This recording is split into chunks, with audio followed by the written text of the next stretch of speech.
Mi hermana me gritó que yo nunca tendría un hombre como el suyo. Tenía razón. El mío no me engaña, no me endeuda y no me golpea. Cuando me vino a pedir ayuda le contesté, no tener un hombre como el tuyo fue mi mejor decisión. Mi hermana y yo crecimos en una casa donde las apariencias lo eran todo. Mi mamá siempre decía que había que verse bien para que la gente hablara bien de uno, aunque por dentro todo se estuviera cayendo a pedazos. Desde que tengo memoria, Marina fue la favorita del vecindario. Todo el mundo la alababa porque era bonita, simpática y sabía cómo decir justo lo necesario para que la gente la quisiera. Yo, en cambio, era más callada, más directa, más de meterme en mis cosas. Nunca tuve paciencia para la hipocresía, y eso en mi familia era casi un pecado. A mí me tocaba ser la rara, la que no se arreglaba tanto, la que trabajaba demasiado, la que no salía a fiestas. A ella le decían que parecía de revista, y a mí me decían que tenía una actitud que espantaba a los hombres.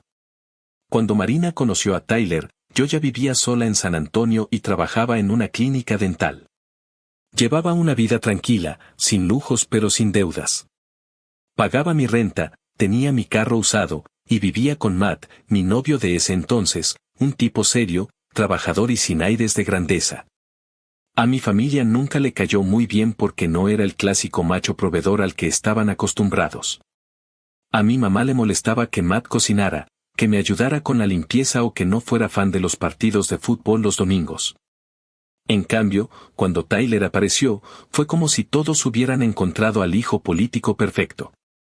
Él llegaba con flores, hablaba alto, contaba chistes y tenía esa actitud de yo sé cómo se manejan las cosas, que a mí desde el primer día me dio mala espina. Tyler era de esos tipos que saben mentir sin parpadear. Decía que tenía su propio negocio de remodelación, pero nadie sabía exactamente qué hacía. Llegaba a las reuniones familiares con la camioneta recién lavada y el tanque lleno, presumiendo que los clientes lo querían tanto que le regalaban herramientas nuevas. A mí me parecía más probable que las comprara con la tarjeta de crédito de Marina. En esos tiempos yo trataba de no meterme, porque ya sabía cómo reaccionaba mi hermana cuando alguien le cuestionaba sus decisiones. Según ella, todos estábamos celosos porque finalmente había encontrado un hombre de verdad. La última vez que fuimos a casa de mi mamá antes de dejar de hablarnos, fue en una de esas comidas familiares en las que todos fingen que se llevan bien. Marina no dejaba de hacer comentarios pasivo-agresivos sobre Matt. Dijo que no entendía cómo podía estar con alguien que no tenía ambición, que un hombre que llega a casa a cocinar no es un hombre, es un roommate con beneficios. Yo me mantuve callada un buen rato hasta que, en medio de esa conversación estúpida, soltó su famosa frase. Dijo que yo nunca iba a tener un hombre como el suyo. Lo dijo con una sonrisa tan altanera que me dieron ganas de reírme en su cara. Pero no me reí. Solo le contesté que ojalá nunca tuviera uno como el suyo. Le dije que el mío no me engañaba, no me endeudaba y no me pegaba. Ahí se hizo un silencio incómodo y luego todo explotó. Marina empezó a gritar que yo siempre le tenía envidia, que Matt era un muertito de hambre, que ella sí sabía lo que era tener un hombre que pagaba todo. Matt intentó calmarme, pero yo ya estaba harta. Me levanté de la mesa, agarré mi bolsa y le dije a mi mamá que no contara conmigo para más reuniones mientras Tyler siguiera entrando por esa puerta. Me fui con el corazón hecho un nudo, pero con una tranquilidad extraña. Sabía que algún día esa fachada se iba a caer. No sabía cuándo, pero era cuestión de tiempo. Pasaron varios meses sin saber mucho de ella. De vez en cuando mi mamá mencionaba que Marina se veía cansada o que ya no visitaba tanto. Según decía, Tyler la tenía muy ocupada con los negocios. Yo sabía lo que eso significaba: control, celos, manipulación. Cuando un hombre así empieza a decir que su pareja ya no necesita salir tanto, es porque está empezando a aislarla. A veces me daban ganas de llamarla, pero me acordaba de su cara ese día y de cómo me gritó delante de todos, y se me quitaban las ganas. Mientras tanto, mi vida siguió. Matt y yo nos mudamos a un apartamento un poco más grande, adoptamos un perro, y seguíamos con nuestra rutina de siempre. Nada de lujos, pero tampoco estrés. Yo no necesitaba que nadie me demostrara su amor con camionetas ni regalos. Me bastaba con poder dormir tranquila cada noche sin miedo a que alguien llegara borracho o me gritara. Un día, como a los 2 años de no hablar con ella, recibí una llamada de mi mamá. Sonaba preocupada. Dijo que Marina estaba pasando por un mal momento, que Tyler había perdido dinero en un negocio que no salió como esperaba y que habían empezado a tener problemas serios. Me dijo que Marina no quería que nadie se metiera, que todo estaba bajo control, pero yo escuché la voz de mi madre temblar. Me limité a decirle que si Marina necesitaba ayuda, sabía dónde encontrarme. No iba a perseguirla ni a insistirle, ya no. Lo que no imaginaba era que esa llamada era solo el principio de todo lo que vendría después. Marina todavía tenía que tocar fondo, y lo haría más rápido de lo que cualquiera de nosotros pensaba. Pero en ese momento, yo todavía no lo sabía. Solo sabía que mi hermana estaba metida en algo feo, y que, aunque me doliera, no podía rescatarla si ella no quería salir. Actualización 1. Habían pasado casi 2 años desde aquella última comida en casa de mi mamá. La vida había seguido su curso y, para ser sincera, yo ya casi no pensaba en Marina. De vez en cuando mi mamá la mencionaba al pasar, pero siempre era algo vago, como si no quisiera entrar en detalles. Decía que estaba bien, aunque su tono de voz decía otra cosa. A veces agregaba que Tyler seguía intentando que el negocio despegara, y eso bastaba para que yo entendiera que las cosas no iban tan bien como aparentaban. Sabía, por experiencia y por simple sentido común, que los hombres como Tyler no toleraban los fracasos. Cuando el dinero empieza a faltar, el verdadero rostro de esos tipos sale a la luz. No necesitaba verla para imaginar lo que estaba pasando.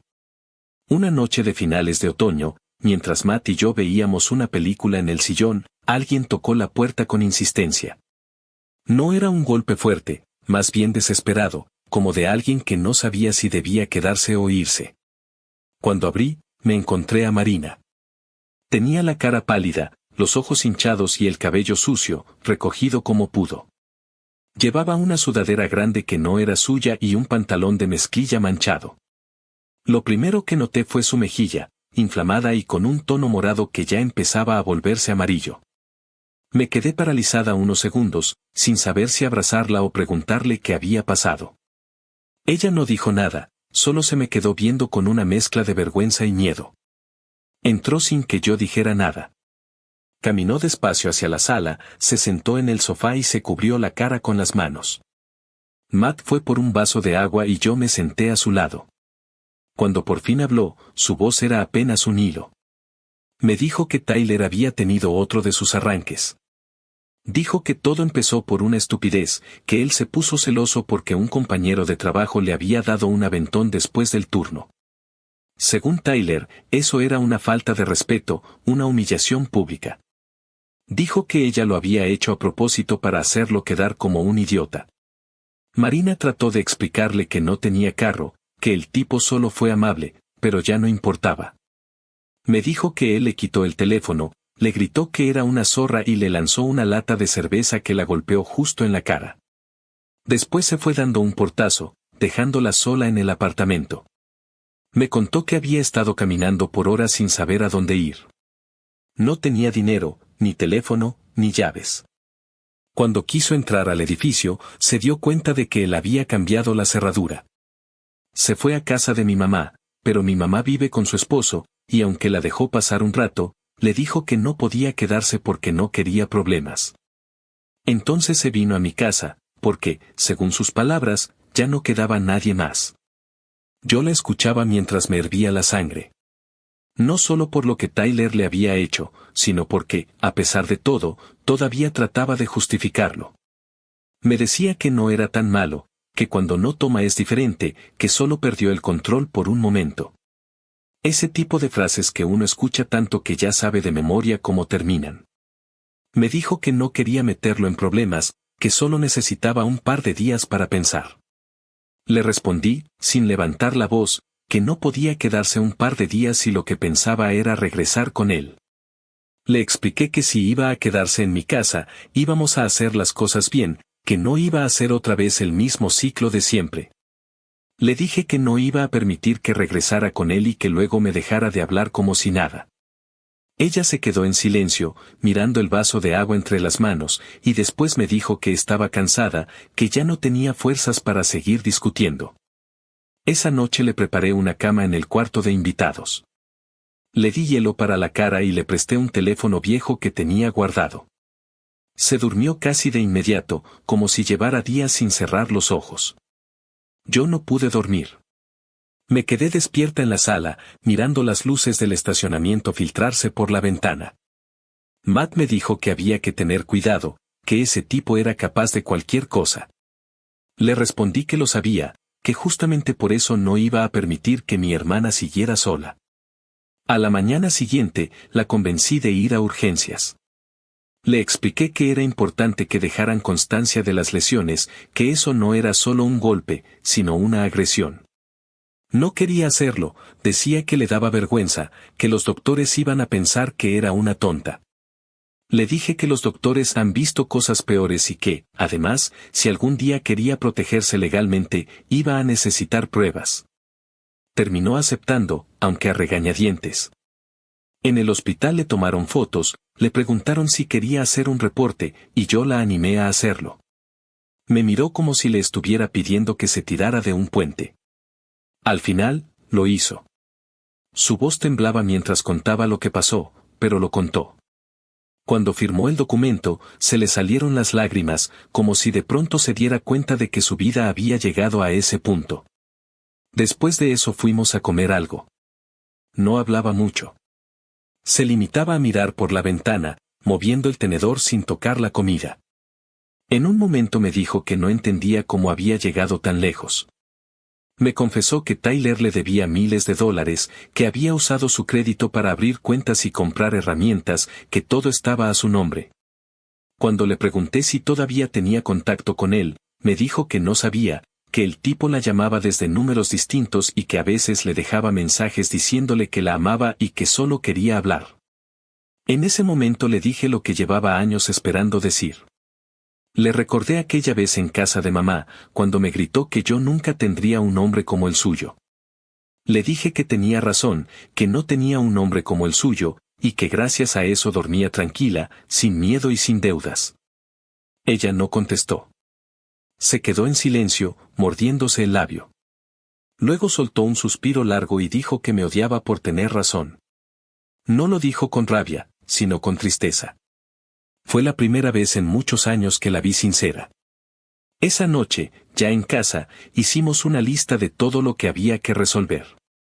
Lo financiero, lo legal, lo emocional. No fue una conversación fácil. Le dije que si de verdad quería salir de ese infierno, tenía que comprometerse con eso, sin medias tintas. Que si regresaba con él, no podía volver a tocar mi puerta. Lo entendió. No sé si por convicción o por cansancio, pero asintió. A partir de ese momento supe que la venganza no iba a ser gritarle a Tyler ni buscarlo. La venganza iba a ser ayudarla a quitarle el poder que tenía sobre ella, poco a poco, hasta que no le quedara nada. Porque en el fondo, los hombres como él no soportan perder el control. Y esa, justamente, era la forma más efectiva de destruirlo. Actualización 2. Pasó poco más de una semana desde que Marina llegó a mi puerta con la cara marcada y el orgullo hecho polvo. El primer impulso, una vez que durmió 2 noches seguidas sin brincar por cualquier ruido, fue sentarnos con café y un cuaderno a organizar lo que venía. Yo le dije que esto no iba a ser asunto de un día ni de 2, que iba a tomar tiempo, paciencia y tripa, que nos iban a dar ganas de mandar todo al carajo, pero que si seguíamos el plan sin aflojar, Tyler iba a ir perdiendo cada pedazo de control que le quedaba. Ella asintió sin heroísmos. No estaba en modo discurso, estaba cansada y lista para obedecer pasos concretos. Empezamos por lo básico, seguridad y documentos. Fui con ella a su edificio a la hora en que el portero cambiaba turno, para no toparnos con vecinos chismosos. Entramos con el gerente, le expliqué que había una denuncia y que ella tenía que recoger su identificación, su seguro social y papeles personales. Firmó una hoja, subimos con un empleado de mantenimiento como testigo, y en menos de una hora salimos con una carpeta, algo de ropa, un par de zapatos y una caja con recibos viejos que terminaron siendo clave. Le pedí que no se llevara nada que él pudiera usar para decir que estaba regresando, 0 muebles, 0 tele, 0 regalos de él. Solo lo necesario para que no tuviera que volver en semanas. La siguiente parada fue el banco. Ella temblaba en la fila porque sabía que íbamos a destapar cochinadas. Al gerente le contamos con calma, sin dramatizar, lo suficiente para que entendiera que había fraude y que el agresor tenía todos sus datos. Sacamos estados de cuenta y ahí estaba, negro sobre blanco, compras de herramientas, gasolina a lo bestia, pagos a aplicaciones de apuestas y retiros en efectivo siempre cerca de casa de Tyler o de su trabajo. Marina no lloró, apretó la mandíbula como si se le fuera a romper el diente, y yo tomé notas con hora y lugar de cada transacción. Abrimos una cuenta nueva solo a su nombre, con una contraseña que no fuera obvia, y pedimos una tarjeta temporal para que pudiera moverse sin cargar efectivo. En la cuenta vieja dejamos el mínimo para que el banco no la cerrara antes de que la investigación siguiera su curso. El gerente recomendó congelar el crédito y, en cuanto llegamos a casa, lo hicimos con las 3 agencias. Fue antipático, lleno de formularios con preguntas absurdas sobre antiguas direcciones, pero cuando por fin quedó activado el congelamiento, a mí se me aflojó el cuerpo. Una cosa menos que Tyler podía reventar. Lo legal vino pegado a lo de la seguridad. Una abogada de un centro de apoyo a víctimas nos recibió sin cobrarnos consulta. No nos vendió humo ni promesas, habló claro, la orden de protección temporal era útil, pero había que alimentarla con pruebas y conducta congruente. Nada de llamadas, nada de mensajes, nada de responder provocaciones. Cualquier contacto, directo o disfrazado, a la carpeta. Le explicó a Marina que documentar no era venganza, era estrategia. Salimos de ahí con una lista que parecía receta, copias de la denuncia, fotografías en alta resolución de las lesiones, certificados médicos, impresiones de mensajes, registro de llamadas y un diario sencillo con fecha escrita a mano y 2 líneas por día. Nada de novelas, nada de exageraciones, solo hechos. Esa noche, cuando empezamos a imprimir, me topé con joyitas, correos donde él le pedía que le prestara su tarjeta para comprar cosas del trabajo. Mensajes donde la llamaba de todo y luego la manipulaba con el típico "si me dejas es porque no me amas". Guardamos todo en una carpeta en la nube con 2 factores de autenticación. También contraté, de mi bolsillo, un timbre con cámara. No era caro, se instalaba fácil, y me daba un poco de paz saber que si el cabrón se paraba en la puerta íbamos a tener su cara en alta definición para mandarla directo al juez. Con el tema del teléfono hicimos un corte limpio. Le compré un aparato sencillo y un plan prepago con otro número. El viejo, el que Tyler controlaba, se quedó apagado en un cajón. Cambiamos sus contraseñas de correo, redes sociales, banca y hasta de su cuenta del supermercado, porque estos idiotas son expertos en usar lo doméstico como arma. Toda contraseña nueva fue una frase larga con palabras sin relación y un par de símbolos que solo a ella le hacían sentido. En redes, en lugar de desaparecer, que a veces es peor porque genera lástima o provoca, dejamos todo en privado y desactivamos la opción de recibir mensajes de gente fuera de su lista. Y en esa misma sentada se abrió un buzón en la oficina postal, para que cualquier carta de banco, de seguro o de la corte llegara a un lugar donde él no pudiera interceptarla. Parece pequeño, pero esos detalles suelen cambiar la historia. El trabajo fue otra batalla. Marina estaba en recursos humanos de una empresa de construcción con demasiadas historias de pasillo y poca formalidad, así que fui yo quien lanzó la primera piedra con su permiso. Tomé los correos donde Tyler le pedía conseguir equipo prestado y redacté un resumen. Nada florido, nada que se prestara a dudas. Lo enviamos a un correo general de la compañía de él y a la bandeja de denuncias anónimas que, honestamente, no sabía si alguien leía.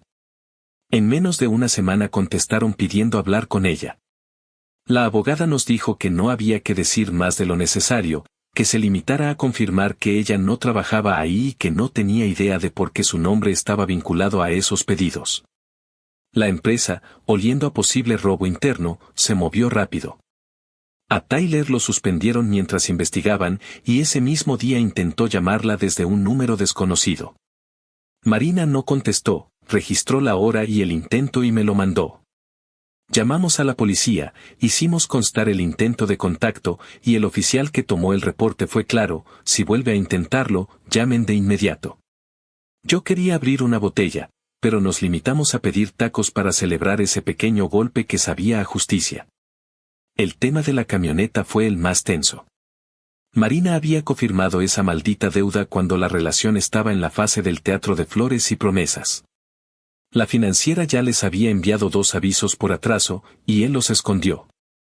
La abogada nos sugirió hablar directo con la compañía, explicar la situación y dejar constancia de que ella no tenía el vehículo, no tenía llaves y no tenía control sobre los pagos.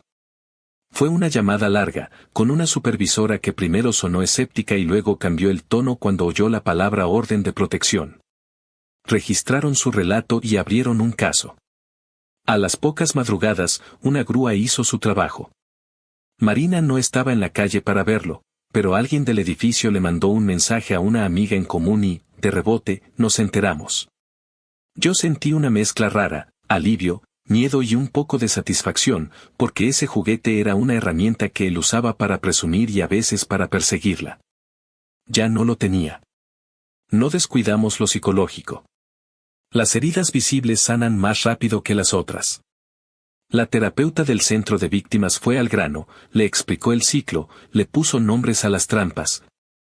La obligó a escribir en una libreta los momentos en que él la hacía dudar de su memoria o la empujaba a pedir perdón por cosas que no eran su culpa. Yo no me metí en esa parte, más que para llevarla y esperarla en la sala.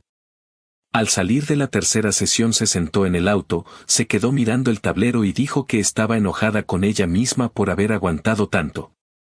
Yo le respondí que estaba bien estar enojada, que era combustible, que lo importante era hacia dónde lo dirigiría. No lloró. Dijo con la voz seca que no iba a regresar jamás. Por primera vez le creí sin necesitar juramentos. En esas semanas también aparecieron las otras, como siempre pasa con tipos así. Una chica nos escribió por un mensaje privado porque había visto que Marina desactivó comentarios y entendió la señal. Dijo que lo conoció en un bar, que él le dijo que estaba soltero, que luego empezó a pedirle fotos y dinero prestado. Otra, de un trabajo anterior, contó que llevaba meses recibiendo llamadas a medianoche de un número privado con silencios y respiraciones. Coordinar esas conversaciones fue un dolor de cabeza, porque nadie quiere exponerse, pero bastó con ponerles enfrente las pruebas y la orden para que entendieran que no era chisme. No hicimos grupo de venganza, no era el objetivo. Lo único que pedimos fue que, si él las buscaba, no le contestaran, que guardaran capturas y que, si se animaban, mandaran una carta a la empresa contando que él usaba recursos del trabajo para sus aventuras. 2 lo hicieron, y a la semana él ya no estaba en nómina. La audiencia para convertir la orden temporal en una orden más larga llegó antes de que pudiéramos respirar. Preparamos un paquete como si fuéramos a presentar un examen. Marina ensayó su relato en voz alta conmigo en la sala, yo le hacía preguntas, la interrumpía cuando se iba por la rama de la vergüenza, y la regresaba a lo que importaba: hechos, fechas en palabras, lugares. ¿Quién estaba presente? La abogada revisó el expediente y nos dijo que estaba sólido. La mañana de la audiencia, Marina desayunó a la fuerza porque la panza se le cerró.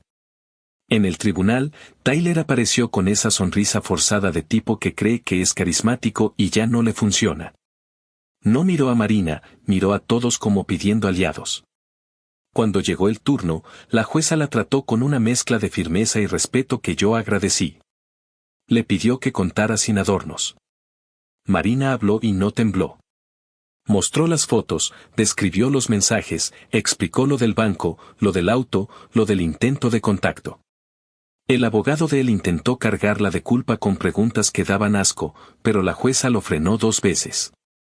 Cuando se anunció que la orden se extendía por un periodo más largo, no hubo aplausos ni lágrimas ni abrazo melodramático. Hubo un exhale, un ya, y un peso que se movió de sitio. Con la orden extendida y el crédito congelado, nos enfocamos en lo que le devolvía independencia real. Consiguió un empleo de recepcionista en una clínica pequeña al norte de la ciudad. Nada glamoroso, pero limpio y con horario fijo. El primer día volvió con una sonrisa tímida y un paquete de uniformes. Me dijo que no escuchaba su nombre con suavidad desde hacía años. Abrimos una libreta para presupuesto. Escribimos en letras claras renta, luz, comida, gasolina, terapia, y un poco para ahorro. Yo odiaba ver números en rojo, pero la realidad no se corrige con magia. Llamó a cada tienda donde él había comprado a su nombre y se metió a pelear cada cargo, uno por uno. A veces perdía, a veces ganaba. Cada victoria era pequeña, pero iba delineando otro mapa. Nada de esto fue heroico ni cinematográfico. Fue cansado, repetitivo y, a ratos, humillante. Hubo días en que ella me dijo que se sentía una idiota y que quería tirar todo al suelo. Hubo noches en que yo me acosté con el corazón galopando porque escuché una camioneta detenerse más de lo normal afuera y pensé que era él. Hubo mañanas en que quisimos hacer trampa, escribirle un mensaje para decirle que se merecía cada cosa asquerosa que le estaba pasando. No lo hicimos. Nuestro tipo de venganza no era esa. Era la que deja sin herramientas al agresor, sin crédito que exprimir, sin carro que lucir, sin trabajo que le permita seguir jugando al hombre de familia mientras de noche se vuelve un monstruo, sin vías para sobornar o chantajear. Sin agujeros por donde colarse a la vida de Marina. Cuando cerró ese segundo mes, hicimos un corte. Ella seguía en el cuarto de invitados, pero ya no parecía invitada. Tenía llaves propias de la casa, un teléfono que nadie más tocaba, un sobre con los documentos importantes en orden y un plan para mudarse en cuanto juntara el depósito y el primer mes de renta.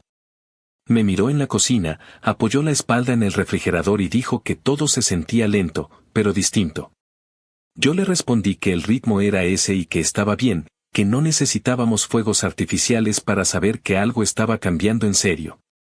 Marina sonrió con una mitad de la boca y dijo que quería ver la cara de Tyler cuando la vida dejara de obedecerle, y que, sinceramente, no le interesaba verla de frente, que le bastaba saber qué estaba pasando. Yo pensé lo mismo y, por primera vez desde que esto empezó, sentí que ya no estábamos corriendo atrás de un desastre, sino armando una vida nueva con cosas que sí se quedan. Actualización 3. Había pasado medio año desde que la jueza extendió la orden de protección y la vida de Marina empezaba, poco a poco, a parecerse a algo estable. No era perfecta, ni cercana a lo que había sido antes de Tyler, pero ya no era ese infierno constante de sobresaltos, insultos y manipulación. Vivía conmigo todavía, pero el ambiente en casa había cambiado. Ya no se sentía una visita o una carga, sino una persona que iba recuperando terreno, construyendo de a poco una rutina que no dependía de los caprichos de nadie. Tenía su trabajo en la clínica dental, llegaba cansada pero con una sonrisa que yo no le veía desde hacía años. A veces llegaba con pequeñas anécdotas de pacientes o con chismes inocentes de oficina, cosas que antes habría considerado irrelevantes, pero que ahora eran señales claras de que estaba volviendo a sentirse parte del mundo. Había días en que se levantaba sin ánimos, sin fuerzas, y se encerraba en su cuarto sin decir palabra. Esos días no la presionaba. Sabía que el cuerpo y la mente no sanan a la misma velocidad, y que después de tanto miedo, incluso el silencio puede doler. Pero también estaban los otros días, los que amanecía de mejor humor, se servía café, hablaba de ahorrar para rentar su propio departamento, o de quizá tomar clases nocturnas para terminar el curso de asistente administrativa que había abandonado cuando Tyler empezó a aislarla. Esos momentos eran pequeños triunfos disfrazados de conversaciones normales. Yo lo celebraba por dentro, sin decírselo demasiado, porque no quería que sintiera que la estaba observando o evaluando cada paso. Mientras ella avanzaba, Tyler se iba desmoronando, aunque yo lo supiera solo por pedazos sueltos que nos llegaban de aquí y de allá. Algunos conocidos en común contaban que lo habían visto borracho, otros decían que vivía con su madre y que ya no tenía trabajo. La camioneta que tanto presumía había sido embargada y, según supe después, todavía debía varios pagos atrasados. No sentí compasión, solo una especie de calma fría al saber que las piezas estaban cayendo en su sitio. Nunca tuvimos que hacer nada fuera de la ley ni recurrir a venganza barata, solo fue cuestión de paciencia, de dejar que las consecuencias lo alcanzaran. Y lo hicieron, una por una. Cuando llegó la audiencia final para formalizar la orden permanente, Marina estaba mucho más fuerte. Ya no era la mujer que temblaba al hablar frente a extraños, ni la que bajaba la voz cada vez que decía su nombre. Había aprendido a narrar su historia sin justificarse. Pasamos semanas preparando su testimonio, revisando cada documento, cada foto, cada detalle. Yo le hacía preguntas difíciles, le interrumpía cuando se desviaba para pedir disculpas o para suavizar lo ocurrido. La abogada nos ayudó a construir una narrativa limpia, sin adornos, sin rabia desbordada, solo hechos. Eso era lo que pesaba ante un juez, no los gritos ni las lágrimas, sino la consistencia. El día de la audiencia fue largo. Tyler apareció con una camisa arrugada y un abogado que parecía tan cansado como él. No tenía esa seguridad arrogante que lo caracterizaba, ni la sonrisa que usaba para manipular. Marina no lo miró ni una sola vez. Mantuvo la vista al frente, con la carpeta sobre las rodillas, las manos firmes, la respiración controlada. Cuando le tocó hablar, su voz no tembló. Contó todo de forma pausada, los insultos, los golpes, las amenazas, el control del dinero, las tarjetas a su nombre, los intentos de contacto después de la denuncia. Mostró las pruebas con calma, como si fuera alguien que había hecho esto 1000 veces. Yo, sentada unos metros atrás, sentí una mezcla de orgullo y rabia contenida. Orgullo porque estaba viendo a mi hermana sostenerse sola, sin esconderse, y rabia porque me di cuenta de todo lo que había tenido que pasar para llegar hasta ahí. El abogado de Tyler trató de hacerla quedar como exagerada, intentó insinuar que ella también lo provocaba, que era una relación con problemas de ambos lados. La jueza lo detuvo 2 veces, con esa autoridad que no necesita gritar. Le recordó que eso no era una disputa doméstica cualquiera, que había reportes policiales, exámenes médicos y registros bancarios. Tyler, acorralado, intentó intervenir, pero su propio abogado le indicó que se callara. Fue la primera vez que lo vi perder el control en público, sin poder usar la intimidación o la manipulación. Cuando la jueza anunció la extensión de la orden de protección por un periodo prolongado, Tyler bajó la cabeza, y Marina solo respiró hondo. No hubo lágrimas ni alivio visible, solo ese gesto pequeño, casi imperceptible, de alguien que finalmente suelta un peso que cargó demasiado tiempo. Después de la audiencia, nos sentamos en el carro un buen rato sin decir nada. Marina miraba por la ventana, sin emoción aparente, y luego dijo algo que se me quedó grabado: nunca pensé que justicia fuera esto. No hay satisfacción, solo vacío, pero un vacío tranquilo. Tenía razón. No fue un triunfo glorioso ni una escena de película. Fue un cierre silencioso, sin fuegos artificiales, sin aplausos. Y, sin embargo, fue real. Con la orden ya definitiva, el siguiente paso fue estabilizar lo económico. Los bancos aceptaron buena parte de las reclamaciones por fraude, aunque algunos cargos se perdieron por falta de pruebas directas. Aún así, Marina recuperó parte de su puntaje crediticio, algo fundamental para poder rentar su propio lugar más adelante. Le aprobaron un pequeño préstamo personal para saldar lo que quedaba pendiente y poder reorganizar sus finanzas sin depender de nadie. Aprendió a revisar cada movimiento, a guardar recibos, a no firmar nada sin leerlo 2 veces. Eran cosas simples, pero representaban libertad. En paralelo, la clínica donde trabajaba empezó a confiar en ella y a darle más responsabilidades. Su jefa le ofreció un aumento modesto, pero simbólico. Ese mismo día, Marina me trajo una caja de donas como agradecimiento y me dijo, entre risas, que por fin sentía que la vida le devolvía un poco de lo que le había quitado. No lo dijo con soberbia, sino con esa serenidad de quien sabe que no está ganando una guerra, sino reconstruyendo los cimientos después del terremoto. En lo emocional, seguía en terapia. No era fácil. Había días en que se quebraba por cosas pequeñas, una canción que sonaba en el supermercado, un olor, un número desconocido que aparecía en su teléfono. A veces se enojaba consigo misma por no haber salido antes, por no haberme escuchado, por haberme gritado aquella vez. Yo le repetía que no servía de nada castigarse, que todos tenemos puntos ciegos cuando alguien nos hace creer que el amor y el sufrimiento van de la mano. En esas conversaciones, sin decirlo, ambas entendíamos que nuestra relación también estaba sanando. Había mucho rencor guardado, de años de competencia tonta, de comparaciones familiares, de orgullo mal entendido. Todo eso se iba deshaciendo poco a poco, sin necesidad de pedir perdón con palabras. Se pedía perdón con actos, con paciencia, con compañía silenciosa cuando las noches se volvían largas. Tyler, mientras tanto, seguía hundiéndose. Supimos que intentó buscar trabajo en otra empresa del mismo rubro, pero las referencias negativas y los antecedentes legales lo dejaron fuera. También circulaban rumores de que debía dinero a medio mundo, y que había intentado reconciliarse con una de las mujeres con las que engañó a Marina, pero ella lo había mandado al diablo. Cada historia nueva que llegaba era una confirmación de que el tipo no iba a cambiar y de que haberse alejado fue la decisión correcta. Pasaron los meses, y la calma empezó a sentirse natural. Marina ya no saltaba cuando sonaba el timbre ni se ponía nerviosa cada vez que veía una camioneta similar a la que él manejaba. Había recuperado peso, color, energía. Se había inscrito en un curso nocturno de contabilidad básica, pagado con su propio dinero. Yo la veía salir con su mochila y me costaba reconocer a la misma mujer que, un año antes, había llegado destrozada, temblando y sin un centavo. Una tarde, mientras cenábamos, me dijo que tenía una fecha en mente para mudarse. No lo dijo con prisa, sino con convicción. Quería hacerlo antes del fin de año, rentar un estudio pequeño cerca del trabajo, pagar ella sola, tener sus cosas en orden. Me preguntó si creía que era muy pronto. Le contesté que no, que era el momento perfecto, que no había nada más que esperar. Sonrió y dijo que esta vez no quería tener miedo de estar sola. Esa noche, cuando me quedé sola en la sala, pensé en cómo todo había cambiado.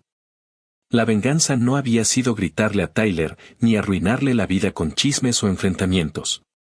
La verdadera venganza fue devolverle a mi hermana algo que él le había robado por completo, la capacidad de elegir, de decidir por sí misma, de sentir paz sin pedir permiso. Marina había ganado sin necesidad de destruir. Lo único que tuvo que hacer fue sobrevivir, y eso, en casos como el suyo, ya es más que suficiente. Actualización 4. Había pasado casi un año desde aquella última audiencia. Marina ya vivía sola, en un pequeño apartamento al norte de la ciudad. El edificio no era lujoso ni mucho menos, pero estaba limpio, bien iluminado y con vecinos tranquilos. Lo había encontrado después de varias semanas de buscar y comparar precios. Le preocupaba endeudarse, así que prefirió algo modesto, un lugar que pudiera pagar sin miedo a que se le desmoronara el presupuesto a mitad del mes. Cuando firmó el contrato, me llamó llorando. No de tristeza, sino de alivio. Por primera vez en su vida adulta, todo estaba a su nombre, y no porque un hombre lo hubiera puesto ahí, sino porque ella misma lo había conseguido.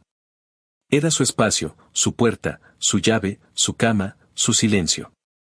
Durante los primeros meses se mantuvo ocupada. Seguía trabajando en la clínica, tomó algunos turnos extra y logró reunir un pequeño fondo de emergencia. Se había vuelto meticulosa con sus finanzas, anotaba cada gasto y hasta revisaba los estados de cuenta conmigo los fines de semana. Me decía que necesitaba ver los números para sentirse segura, porque después de tantos años de que otro manejara su dinero y la hiciera sentir inútil, controlar su propio presupuesto era casi un acto de rebeldía. A veces se reía diciendo que ahora entendía por qué a la gente le emocionaba pagar facturas a tiempo. Le parecía un lujo saber que si algo fallaba, podía resolverlo sin pedirle nada a nadie. A nivel emocional, las cosas iban mejor, aunque todavía tenía días malos. Había dejado la terapia formal porque su seguro médico ya no la cubría, pero mantenía contacto con una de las consejeras que le ofreció sesiones esporádicas por videollamada. Yo notaba la diferencia. Ya no hablaba de Tyler con rabia o tristeza, sino con distancia, como si hablara de un personaje que alguna vez conoció y que ya no formaba parte de su historia. Cuando aparecía en la conversación era solo para decir algo como «¿Te acuerdas cuando me hacía sentir que sin él no valía nada?» y enseguida se reía. Era una risa sin culpa, como si por fin entendiera que no tenía que cargar con esa vergüenza ajena. Yo también me estaba acostumbrando a esta nueva versión de mi hermana. Había pasado tanto tiempo siendo su protectora que me costaba soltarla. Seguía pendiente de ella, le escribía casi todos los días, pero ya no con el miedo de antes, sino por cariño. Sin embargo, una tarde todo ese equilibrio que tanto trabajo nos había costado mantener se tambaleó. Marina me mandó un mensaje corto, solo decía necesito hablar contigo. Me fui directo a su casa sin preguntar nada. Cuando llegué, estaba parada en la cocina con el teléfono en la mano. Me mostró la pantalla sin decir una palabra. Era un mensaje de texto de un número desconocido, pero el contenido no dejaba dudas. He cambiado, solo quiero hablar, no tienes por qué tenerme miedo. Era Tyler. Durante unos segundos ninguna de las dos dijo nada. El silencio era pesado, casi incómodo. Yo sentía una mezcla de rabia y cansancio. Después de todo lo que había pasado, después de los juicios, las denuncias, la orden de protección, todavía se atrevía a buscarla. Marina me miró y me dijo que no había contestado, que ni siquiera había abierto el mensaje completo. Lo había visto desde la pantalla de notificaciones y su primera reacción fue avisarme. Le pregunté si creía que él sabía dónde vivía y me dijo que no, que había sido cuidadosa, que había cambiado todo, desde su número hasta las direcciones de correspondencia. El problema era que Tyler siempre encontraba formas de colarse, como si no soportara aceptar que ella realmente había desaparecido de su control. No lo pensamos mucho. Llamamos a la policía y reportamos el intento de contacto. La oficial que tomó el caso fue clara, aunque el mensaje sonara inofensivo, violaba la orden de restricción vigente. Le pidió a Marina que le reenviara la captura con la hora exacta y le explicó que iban a levantar un informe para el juez. Fue un proceso tedioso, lleno de formularios y preguntas repetidas, pero necesario. Esa misma noche, mientras Marina trataba de relajarse, me quedé revisando los alrededores del edificio, mirando los autos estacionados, tratando de identificar si alguno me parecía conocido. No encontré nada fuera de lugar, pero igual dormimos poco. 2 días después recibí una llamada de la oficial. Me dijo que habían localizado a Tyler. Estaba en un bar del centro, borracho, y cuando lo detuvieron llevaba una cerveza en la mano y trató de decir que no era gran cosa, que solo quería cerrar un ciclo. Lo arrestaron por violar la orden y por estar bajo los efectos del alcohol en público. Pasó la noche en el condado. Cuando le conté a Marina, no reaccionó con alegría ni con miedo. Simplemente se encogió de hombros y dijo que eso era exactamente lo que él era, un tipo que nunca iba a aprender, que solo sabía joder. A los pocos días, la familia empezó a opinar, como siempre.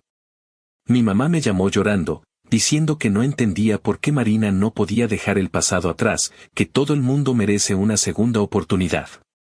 Una tía incluso se atrevió a decir que a lo mejor él estaba intentando cambiar. Me costó mantener la calma, pero le dejé claro que ese tipo de comentarios no iban a volver a tener cabida en nuestras vidas. Le recordé que lo que Tyler había hecho no fue un error, sino una secuencia de abusos, manipulación y violencia.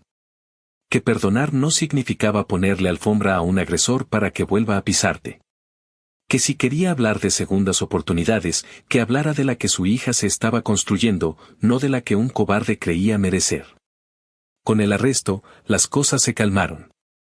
Marina aprovechó ese impulso para cerrar por fin los asuntos pendientes.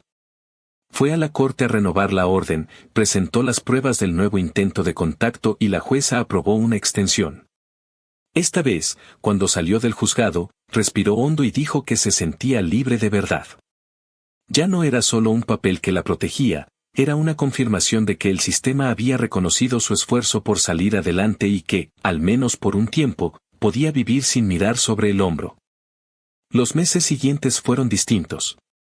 Marina empezó a recuperar algo que creía perdido, la capacidad de hacer planes sin miedo.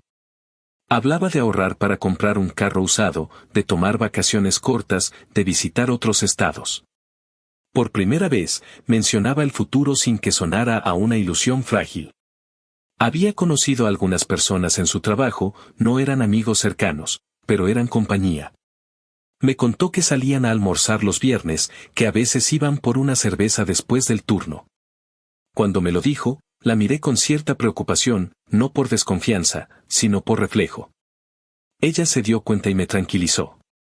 Dijo que no pensaba en tener pareja ni en abrir esa puerta todavía, que solo estaba aprendiendo a disfrutar de su propia vida. El día que me contó que había comprado un carro, no pude evitar llorar. Era un sedán viejo, con algunos rayones, pero estaba a su nombre y lo había pagado al contado. Me dijo que cuando firmó los papeles sintió que por fin estaba cerrando el último capítulo de todo lo que Tyler le había arrebatado. Le pregunté cómo se sentía y me respondió que ligera, como si por fin le sobrara el aire. Me pidió que fuéramos a dar una vuelta para estrenarlo y nos fuimos a manejar sin rumbo fijo, escuchando música y riéndonos de cosas sin importancia. No había tensión, ni culpas, ni miedo. Solo dos hermanas que, después de años de heridas, podían volver a estar juntas sin el peso del pasado encima. En medio de esa nueva normalidad, yo también aprendí algo. Durante mucho tiempo creí que la venganza era demostrar que el otro pierde, que se arruina, que sufre. Pero con Marina entendí que la venganza real no es esa. La venganza de verdad es vivir bien, es que la persona que te hizo daño vea que no logró destruirte, que todo el poder que alguna vez tuvo se desmoronó en silencio, sin que tú tuvieras que hacer nada más que seguir adelante. Cuando la gente me pregunta qué fue de Tyler, solo digo que está donde siempre debió estar, lejos, sin acceso, sin control. No me interesa saber más. Marina tampoco pregunta. Su historia ya no gira alrededor de él. Ahora habla de mudarse a un lugar con más luz, de ahorrar para volver a estudiar, de quizá viajar algún día. A veces me dice que no se siente completamente feliz todavía, pero que al menos ya no tiene miedo, y eso, según ella, es suficiente por ahora. Yo le creo. Porque después de todo lo que vi, entiendo que la paz no llega de golpe. Se construye despacio, con pequeñas victorias, con silencios que ya no duelen, con días que no necesitan explicación. Y en el caso de Marina, cada paso que da sin mirar atrás es una victoria más grande que cualquier castigo que Tyler pudiera recibir. Actualización final. Habían pasado casi 3 años desde aquella madrugada en la que Marina tocó mi puerta con la cara hinchada y la voz quebrada. A veces me costaba creer que era la misma persona. Ya no era la mujer frágil que temblaba cada vez que sonaba su teléfono o que revisaba por instinto la cerradura 3 veces antes de dormir.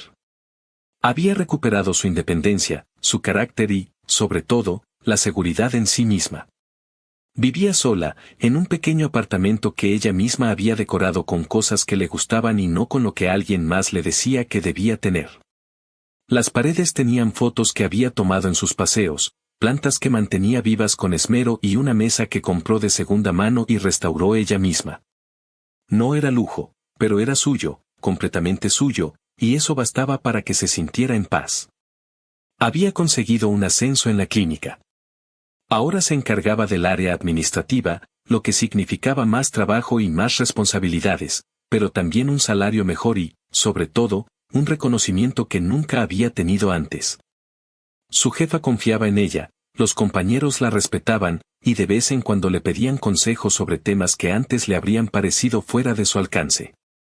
En los ratos libres tomaba clases en línea, nada muy formal, pero la mantenían ocupada y le recordaban que todavía podía aprender, que su vida no se había detenido en aquel punto oscuro. Me contaba que le gustaba esa sensación de tener proyectos pequeños, de ver cómo las cosas crecen de manera lenta pero constante, sin prisa y sin miedo. Yo la visitaba seguido, aunque ya no por obligación, sino por gusto. Compartíamos tardes largas de café, conversaciones sobre trabajo, cosas domésticas y planes a futuro. Matt y yo nos habíamos casado hacía poco y, aunque la boda fue sencilla, Marina estuvo a mi lado durante todo el proceso. Cuando me ayudaba con los preparativos, se reía y decía que nunca imaginó disfrutar tanto de algo tan simple como elegir flores o probar vestidos. Durante la ceremonia, fue mi dama de honor. Cuando caminé hacia el altar, la vi mirarme desde el costado, con lágrimas contenidas pero sin tristeza. Era otra mujer, una que había atravesado un infierno y había salido caminando, sin necesidad de esconderse. Después de la boda, vino a quedarse con nosotros un fin de semana. Mientras cocinábamos, me contó que había tenido un sueño en el que Tyler aparecía, no para lastimarla, sino para pedirle perdón. Dijo que, en el sueño, ella lo escuchaba un momento y luego simplemente se daba la vuelta y se iba. Me confesó que al despertar sintió una calma rara, una especie de cierre. No alegría, no venganza, solo la certeza de que ya no tenía nada que ver con ese hombre. Que su vida ya no dependía de las ruinas que él había dejado. Que si algún día llegaba a cruzárselo por la calle, no sentiría miedo ni odio, solo indiferencia. Me quedé callada un rato, y luego le dije que eso era lo más parecido a la libertad que podía existir. Supimos por comentarios de conocidos que Tyler seguía enredado en su propio desastre. Lo habían despedido de otro trabajo, vivía con su madre y tenía problemas legales por no pagar la deuda de la camioneta. Al principio, cada noticia sobre él me provocaba una satisfacción silenciosa, pero con el tiempo empecé a sentir algo distinto, no compasión, sino distancia. Era un tipo acabado, atrapado en sus propias decisiones, sin nadie que lo sostuviera ni que lo temiera. Había perdido su poder, y eso era suficiente. Ni Marina ni yo teníamos ya necesidad de saber más. A veces la gente espera que la venganza tenga una forma ruidosa, que haya un castigo visible o una humillación pública. Pero la verdad es que el verdadero castigo para alguien como él era eso, la insignificancia. El no poder dañar, el no poder manipular, el no ser nada más que un recuerdo del que todos prefieren no hablar. Marina seguía yendo a terapia cuando podía, aunque ya no con la frecuencia de antes. Me contaba que al principio le costó aceptar que el proceso de sanar no tiene un punto final. Que no existe ese momento en el que dejas de recordar o en el que todo deja de doler. Aprendió que la vida no vuelve a ser igual después de algo así, pero sí puede ser buena de otra forma. Había dejado de odiarse por no haber visto las señales, por haber aguantado tanto. Ahora entendía que salir no es tan fácil como parece desde afuera, que uno no se da cuenta de cuán atado está hasta que logra soltarse. Me dijo que, de todo lo que aprendió, lo más importante fue reconocer que no era débil por haberse quedado, sino fuerte por haber sobrevivido. Con el tiempo, empezó a abrirse un poco más al mundo. No buscaba pareja, pero tampoco evitaba conocer gente. Me contó que había empezado a hablar con un compañero de trabajo, un hombre tranquilo, divorciado, con hijos grandes. Dijo que no sabía si quería nada serio, pero que le gustaba cómo se sentía a su lado, segura, sin expectativas absurdas, sin ese miedo constante de decir o hacer algo que provocara un desastre. Yo la escuché sin opinar demasiado. Aprendí a no meterme, a no darle discursos ni advertencias. Sabía que si algo salía mal, ella sabría cómo enfrentarlo. Ya no era la misma chica que confundía el control con el amor. La última vez que la vi, estaba sentada en el balcón de su apartamento, tomando café y viendo cómo anochecía. Me contó que había pagado todas sus deudas, que su puntaje crediticio estaba limpio y que estaba ahorrando para cambiar de carro. Me mostró orgullosa una lista de metas para el año siguiente: viajar a Colorado, terminar su curso de contabilidad, ahorrar para la entrada de una casa. Eran metas realistas, alcanzables, pero llenas de propósito. Le dije que estaba orgullosa de ella, y se rió. Dijo que lo sabía, pero que no necesitaba que nadie más lo dijera, porque por fin podía sentirse orgullosa de sí misma. Antes de irme, me abrazó y me dijo algo que me dejó helada por un momento. Me dijo que se acordaba de aquella noche en la que llegó a mi casa, destruida, y que nunca iba a olvidar la frase que le dije. Que en ese momento le dolió, pero que ahora entendía que fue lo más honesto y lo más necesario que pudo escuchar. Me dijo que no tener un hombre como el suyo había sido, sin duda, su mejor decisión. Y que gracias a eso, por primera vez, podía vivir sin miedo. Me quedé quieta, sin saber qué responder, y solo le apreté la mano. Cuando manejaba de regreso a casa, pensé en todo lo que habíamos pasado. En los años de distancia, en los gritos, en el orgullo y en cómo la vida había terminado por poner cada cosa en su lugar. La venganza, al final, no fue arruinar a Tyler, sino reconstruirnos nosotras. Marina había recuperado su dignidad, su independencia y su capacidad de amar, no a alguien más, sino a sí misma. No necesitó verlo caer para sentirse completa, solo necesitó dejar de vivir bajo su sombra. Y yo, que durante tanto tiempo la vi romperse, pude finalmente verla entera. Ahora, cuando pienso en todo eso, ya no siento rabia. Siento paz. Y cada vez que alguien me dice que hay que perdonar, sonrío sin discutir. Porque no se trata de perdonar a quien te hizo daño, sino de perdonarte a ti por haber permitido que ese daño durara tanto. Y en ese sentido, mi hermana lo logró. No tener un hombre como el suyo fue, y sigue siendo, su mejor decisión. La mía también, porque gracias a eso aprendí que no hay acto de venganza más poderoso que reconstruir una vida que alguien intentó destruir y fracasar en el intento.